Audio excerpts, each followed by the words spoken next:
Ang alamat ng gagamba. Noong unang panahon may isang mag-asawa na biniyayaan ng isang magandang anak na babae. Ang kanilang anak ay tinawag nilang Amba. Ang mag-asawa ay may hanap buhay na paghahabi ng mga tela. Parehas na galing sa angkan ng mga mahuhusay hamabi ang mag-asawa. Kaya tama lamang na ito rin ay kanyang ipapamana sa nag-iisang anak. Habang maliit pa ang bata ay itinuro na ng mag-asawa kung paano ang hamabi. At habang lumalaki na nga ang bata ay unti-unti itong naging bihasa sa paghahabi ng mga tela. Maging ang mga mahihirap na disenyo ay kaya nang gawin ng bata sa murang edad. Nahigitan na nito ang kakayanan ng kanyang ama at ina. Dahil sa kanyang natatanging kakayanan naging tanyag ang bata sa iba't ibang lupalop. Marami ang dumarayo hindi lamang para bumili ng mga disenyo kundi upang makita rin ang paggawa ng bata. Naging mayaman din ang mag-anak dahil sa mga bentang tela na ginagawa ng bata. Ngunit ang bata ay naging mayabang. Dahil sa alam nito na magaling siya sa kanyang kakayanang paghahabi hinamon nito ang sinuman na magkipagtagisan sa kanya. Maraming mga mahuhusay na maghahabi ang tumagap sa hamon ng batang si Amba. Gusto rin nilang patunayan kung siya nga ay magaling tulad ng napabalita. Nagtagisan ng galing ang mga maghahabi. Napakahusay nga ang bata. Lahat ng magagaling na maghahabi ay napahanga sa kakayanan ni Amba.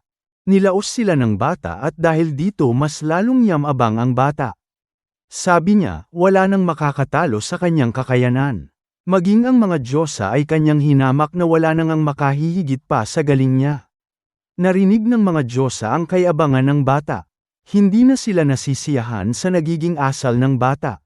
Isang araw, isang matanda ang nagpunta sa bahay ng bata at hinamon niya ito. Natawa ang bata ngunit pumayag din ito. Mukha namang pangkaraniwan lang ang matanda at baka nga hindi pa nito alam kung paano hamabi. Sigurado na siyang walang panalo sa kanya ang matanda. Nag-umpisa ang paligsahan. Maraming tao ang dumalo upang manood kung mananalo ang matanda sa batang si Amba. Naging napakaganda ng telang hinabi ng matanda. Maging si Amba ay natulala sa mahirap na disenyong nagawa ng matanda. Ang pasya ng pagkapanalo ay sa tela ng matanda. Nagngingit-ngit ang bata. Paano daw siya natalo ng isang matanda na mahina na ang mata at uugod-ugod pa? Pinagalitan niya ang matanda at tinulak-tulak ito. Iginiit nito na ang matanda ay nandaya at baka ipinalit lamang ang isang nagawa ng tela sa ginagawa nito. Baka nga si Amba pa gumawa ng tela aniya. Tangka na niyang pagbubuhatan ng kamay ang matanda nang biglang lumiwanag ang damit ng matanda at nagbago ang kanyang anyo. Iyon pala ay isang Diyosa na nagpapanggap lamang. Hindi na maganda ang asal ng bata ayon sa Diyosa. Naging masyadong mayabang ang bata at nararapat daw itong parusahan. Nagbago ang anyo ng bata. Lumiit ito at nagkaroon ng mga mahahabang paa. Umiiyak ang kanyang mga magulang ngunit alam nilang wala na silang magawa para sa bata. Simula noon ang batang si Amba ay naging unang gagamba. Sa ngayon, makikita pa rin ang kahusayan ng mga gagamba sa paghahabi ng kanilang mga bahay.